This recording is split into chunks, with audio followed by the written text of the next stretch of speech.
Hello everyone, welcome to another episode of Just Being Real with Esther Dumbiri. I'm glad to have you here with me as we discuss the principles of giving. One of the reasons this is a very important topic to attend to is because life is all about sowing and reaping. Whatever you invest, you reap. And giving is one major way of sowing that can bring about results. One of the first things I would like to clarify is that it's possible to give without loving. There are a lot of philanthropists out there who give and they don't necessarily have to love the person they are giving to.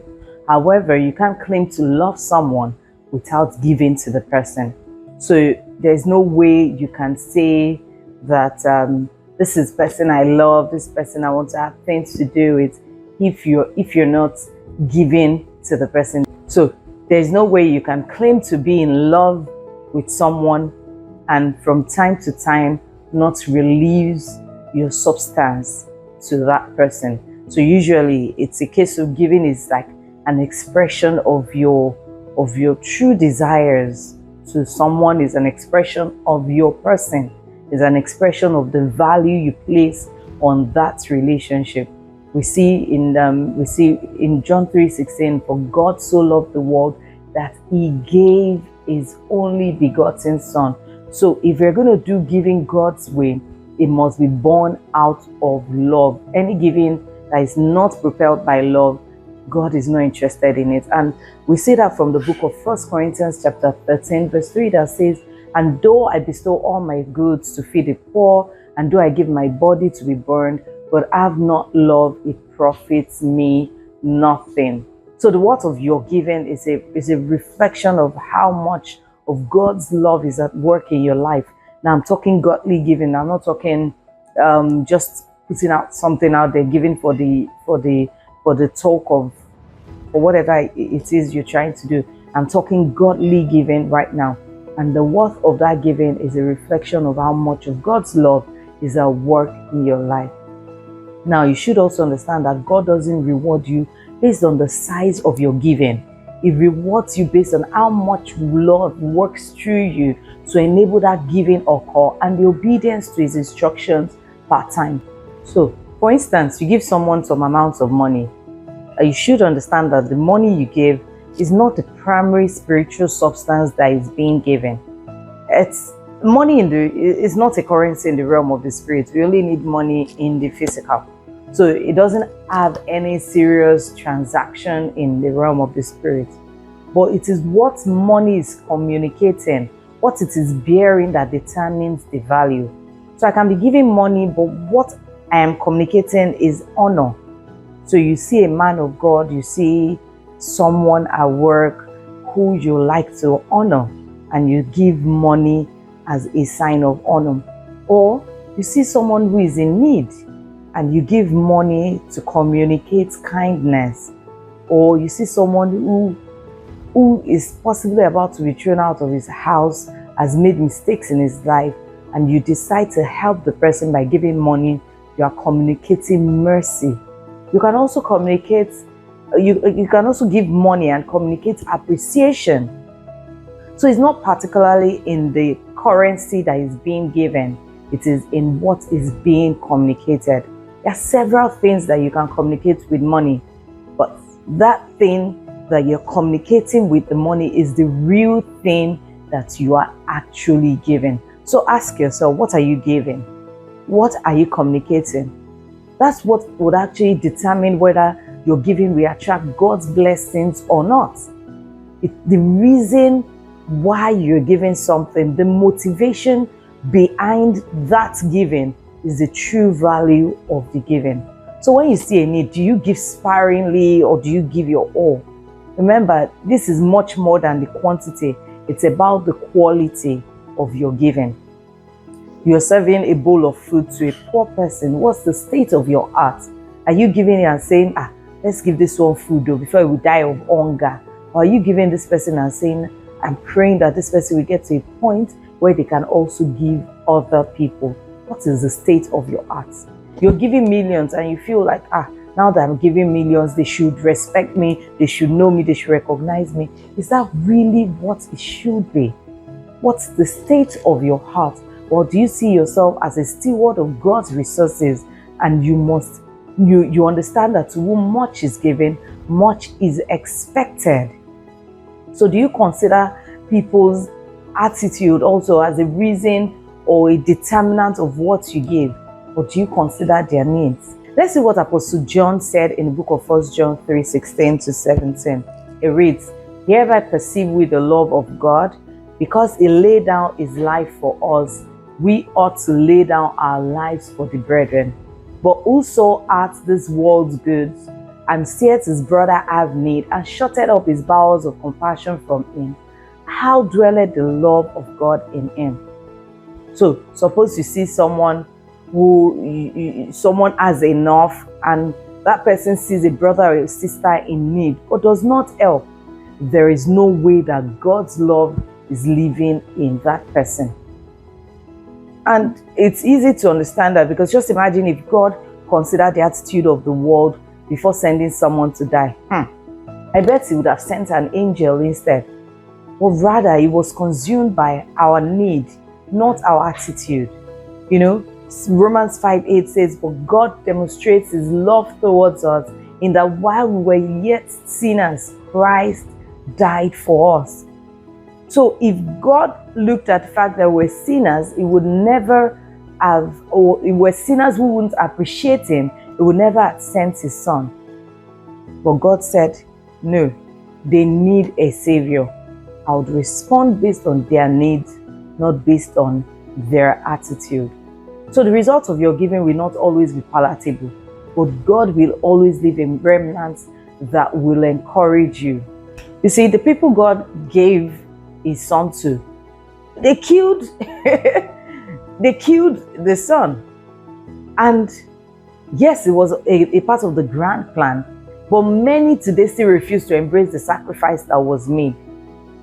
But the Bible tells us that Jesus, for the joy that was set before him, he endured the cross, he despised the shame.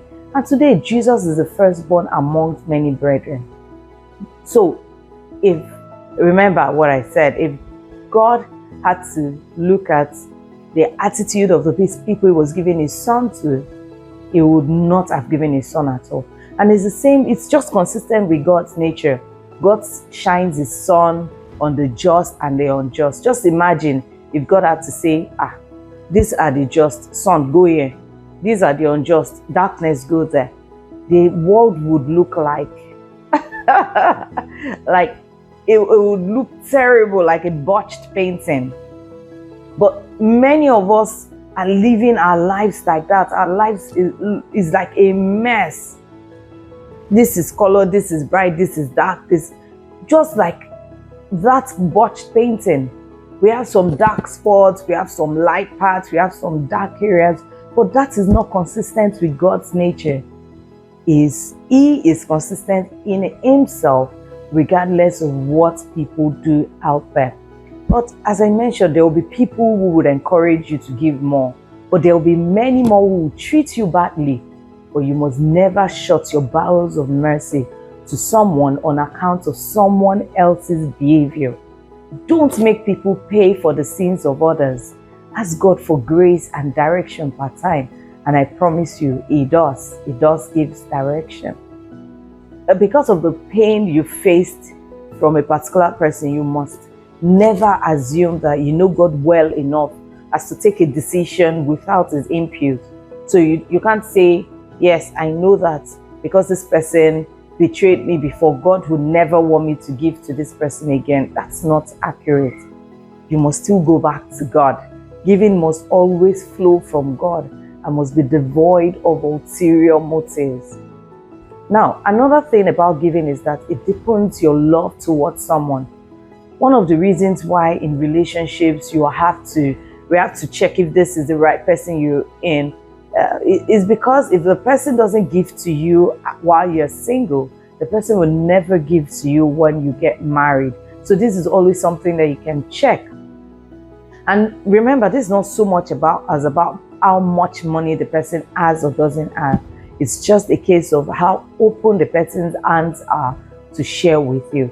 Now, I expect that you have an idea about what this person has, if you're in that situation. So on that basis, you can know what this person can commit to sharing with you, or what you can commit to sharing with them. But if this person is protective of everything they have, you should start getting worried about whether or not that person really loves you, because giving is a demonstration of commitment. Where your treasure is, there your heart will also be.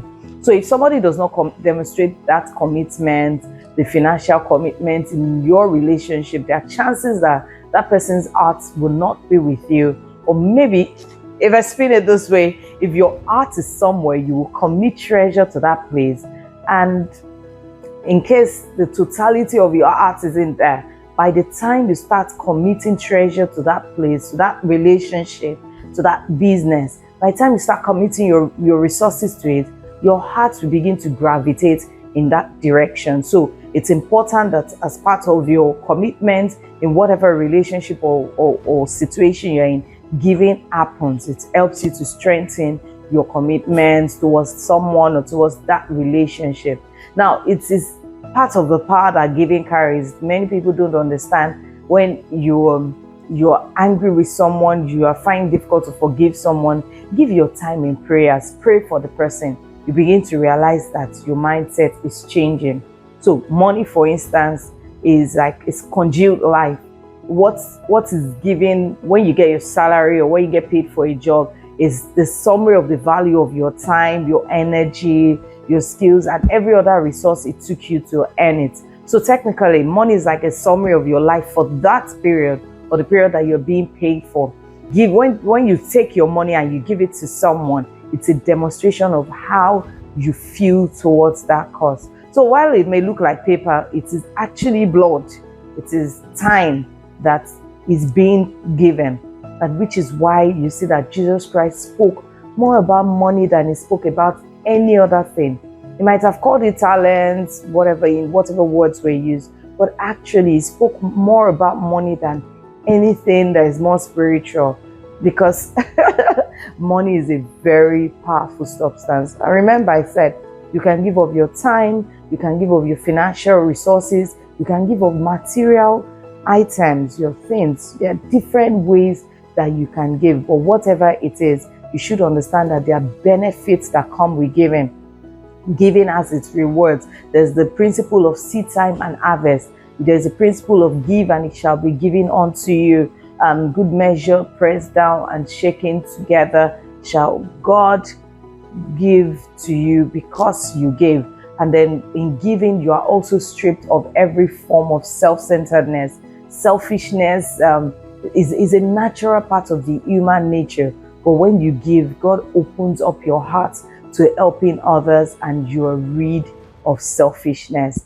I hope you've been blessed by these few words I've shared with you today. Till I come your way again next time, remember the King is coming, so stay prepared. God bless you.